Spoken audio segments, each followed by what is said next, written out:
Nggih, wau siang wis di anak-anak acara ruwat nek cara bahasa agama niku ruqyah, ngilangi sebel puyeng, ngilangi barang ruwet niki Mbah Dalang uli mejang. Apik negari Purwacarita. Heeh, Mbah sapa Mbah Dowin. Ratunipun Sang Respati Mintuna. Ya. Apik. Kowe nggo ngenalaken reng, priwe si Kang? Iya. Anane ruwatan, ruwet ilang, sebel puyeng ilang. Kuwi lakon sing mawa pralambang, sing digayu huru-hara ilang, malapetaka ilang. Bener sing arane takdir ora kena dirubah, tapi dongak, kan? Dongak. Sing jenenge donga kepisa nembus benteng takdir. Lah barokah ruwatan kan dongak. Lantaran sodakoan, badalang ruwat wis mejang kelawan bopo tani biyung tani anapa ngenalaken dina 7 pasaran 5 rangkepe 5 taune 8 windune 4 sasine 12 dina 7 dina wiwitane Ahad, Senin, Selasa, Rebo, Kamis, Jumat, Setu Minggune 5, Senene 4, Selasane 3, Rebone 7, Kamise 8, Jumate 6, Setune 9. Kliwon manis paing pon wage, windune 4, windu adi, windu kuntara, windu sancaya, windu sengara. Sasine 12, wiwitane sura, sapar mudut, bagda mudut, jemati lawal, jemati lakir, Rajab, ruwah utawane sadran, puasa, sawal lapit besar. Iki ya Kang. Iya. Taune 8 alif be wawu jemakir jimalan sapanunggalane mau wis diwejang cetha wela-wela karo Mbah Dalang ruwat saking Surabaya. Ada nikah. Ganti larasan Kang, ganti larasan Slindro. Ki saking tebi-tebi saking Bojong. Niki wonten Podang Kuning, wonten Gubuk Semara, asmara. Wiwitane andere sang peking. Tri, yang wat Tri? Wiwitane. Podang. Salah ya? Khusus Sediman ya? Nadian wujud. Ya wis, berarti Miki apa Miki nek bawa Miki? Sesideman iku Mas. Oh. Nyong apa gue? Berarti apalah sesideman iku? Iya kombo. Kena kepenak. Gue maksudnya lagunya kepenak diapalaken. Natian. Terima Miki? Nadian. Oh iya. Natian. Ini kayak seru nih. Nggih. Ya. Nadian wujud. Temong paksi. Ki maksudnya diadiai manuk apa kepriwe sih? Ya paksi muk manuk. Nggih, paksi manuk. Manuk kayak paksi. Malah hilang. Lagi cilik-cilik dia. Ya. Walah, orang duduk temung gede duduk temung. Ya.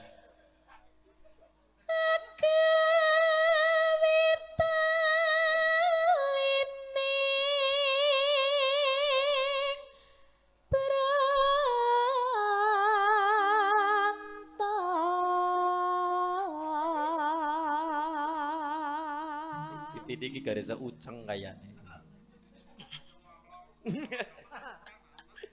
Terus nano halus manis nangsat make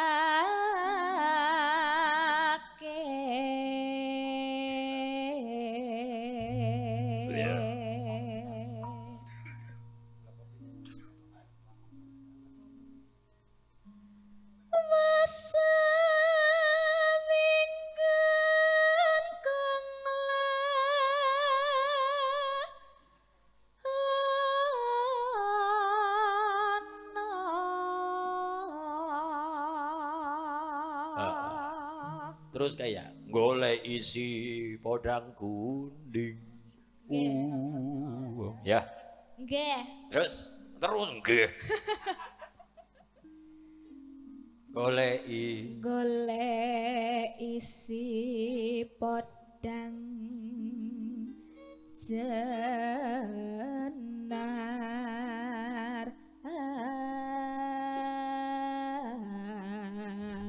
oh jenar oke kuning. Nggih. Angger abrit, Merah. abrit apa tri? Merah. Merah. Tening mandan serogal sih. Orang adem galak. Angger petak apa tri? Hitam. Ah? Putih. Pedang pokoknya kelamar rambutnya ya tri. Botak. Nek cemeng apa tri? Hitam. Nggonmu cemeng apa?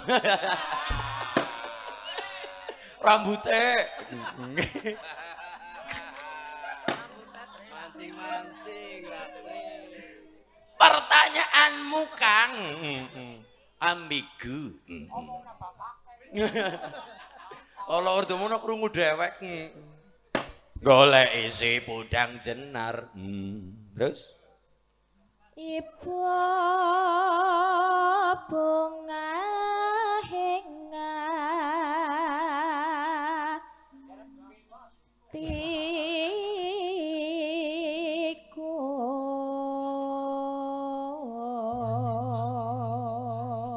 Humor ya Tri, wong adem-adem ya Tri. nggih Nyanding bisa. Terus? nyanding bisa dadi tambah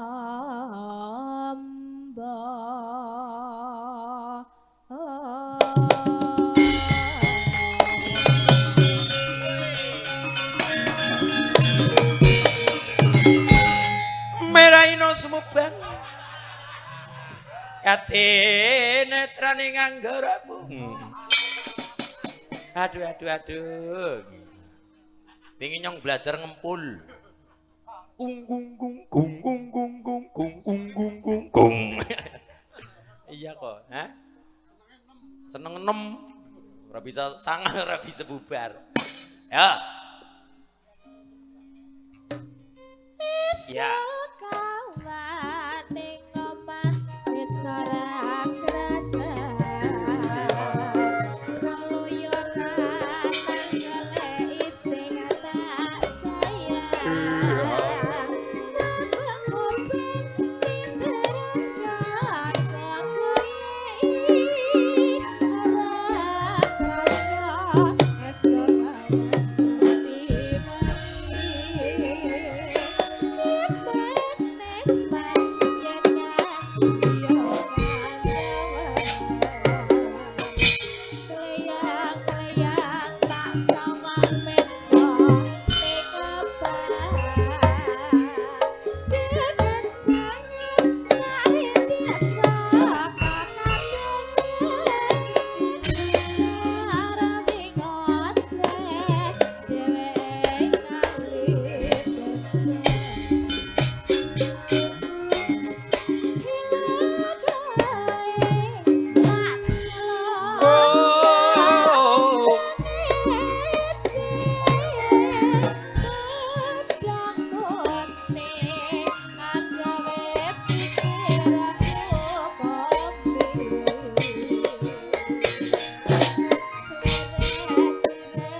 Aturan Pak Susanto lagune Budang Putih monggo sinambi meda yo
niku wonten hormat kula niki nggih anu nggih saking komunitas niki nggih ampun dilenggeri anu gendingi mawon dawet ayu dawet Banjarnegara niku ne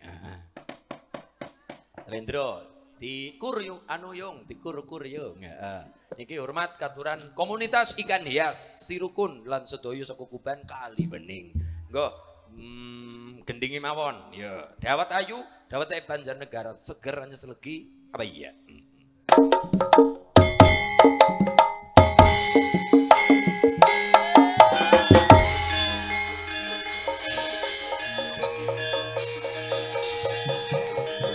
yeah minggir Petruk tampil Kakang-kakang pada pasir mari pergi Lungguh dawet-dawet di Banjarnegara Segaranya selagi Apa iya Ayu dawet di Banjarnegara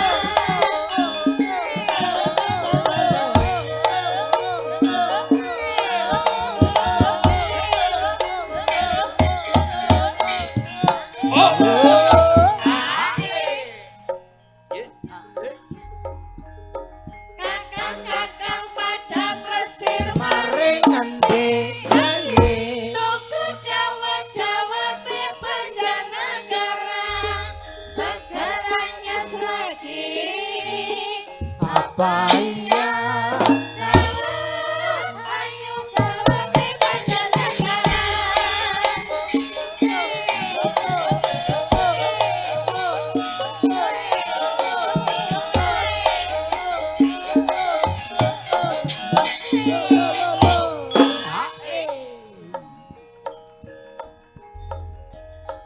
Kakang-kakang pada pasir Mari ngendi nyanyi Tuku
gayeng Kang gayeng.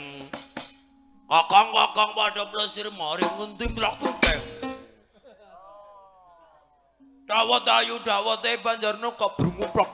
Hanya selegi apa iya yo mana yo dawete Banjarnegara yo bro kakang padha plesir mari ngendi yo mantu dawet-dawete Banjarnegara segeranya selegi apa iya dawet ayu dawete Banjarnegara.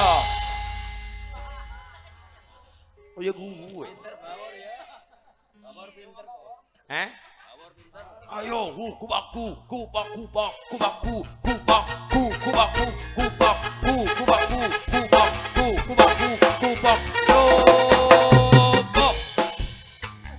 Ayo man. Alhamdulillah. Pokoke melawan rasa keatisan ya Kang. Kepriwe carane.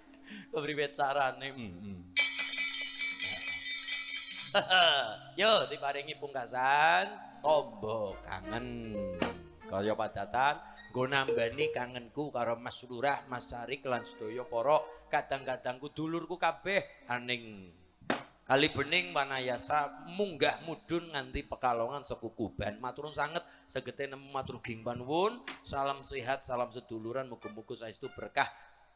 Ganjaran ageng menika saking para luhur ingkang nyuwunaken dumateng Gusti Kang Murbeng jagat Allah Subhanahu wa taala. Ganjaran ageng menika lumeber dhateng masyarakat Kali Bening khususipun Sirukun Sekukuban. Amin ya. Sepirasane waktu pinuju dewe. Diiringi ya we. Sepirasane waktu pinuju dewe nglangot terus eling kancane jaman semono yen dolan rame-rame guyub rukun seneng atine de gelang alit ali-ali satulit kanggo tombo kangen iki prasasat ngimpi torong kerasa tangi rasa kangen wis bisa mari prasasat ngimpi durung butuh tangi rasa kangen wis bisa mari. Koyo gue ya reng kaya mung melu belajar melu sinau. Ngaturaken matur ging panuwun katuran Mas Lurah, Mas Kepala Desa, panjenenganipun Mas Karpi, Mas Carik, Mas Bondan Tri Saputra, Mas Ketua Panitia Mas Agus, Pak Ketua BPD Mas Rohmat lan sedaya para pemuda Sirukun ingkang boten rawuh napa rawuh tasih kepareng berkahi matur ging panuwun keluarga saking Pekalongan, saking Wanayasa Sambalun, saking Karangkobar, saking pundi kemawon ingkang tansah dahat kinurmatan kula tresnani matur ging panuwun sing mesti kathah lepat kula sak rombongan peparing hiburan sawetawis kathah kelepatan ageng pangapunten saestu muga-muga dados sederekan tali asih kersanipun barokah budaya tansah ngrembaka ruwatan menika tansah dipun ijabah kali pangeran ilang ruwet anane kari slamete bejane bahagiane dunya lan akhirat ingkang sami matus rezeki ingkang lantaran tani lantaran dagang napa dene teng mriki kathah ingkang rantau wujude ikan hias iki samudayanipun paring lancar mboten wonten alangan setunggal menapa donga tinunga para rawuh Bapak Ibu Sirukun donga tinunga sing waras lamun jut kabeh rejeki lancar berkah turah-turah blara-blara berkah tindak mekalan Madinah Allahumma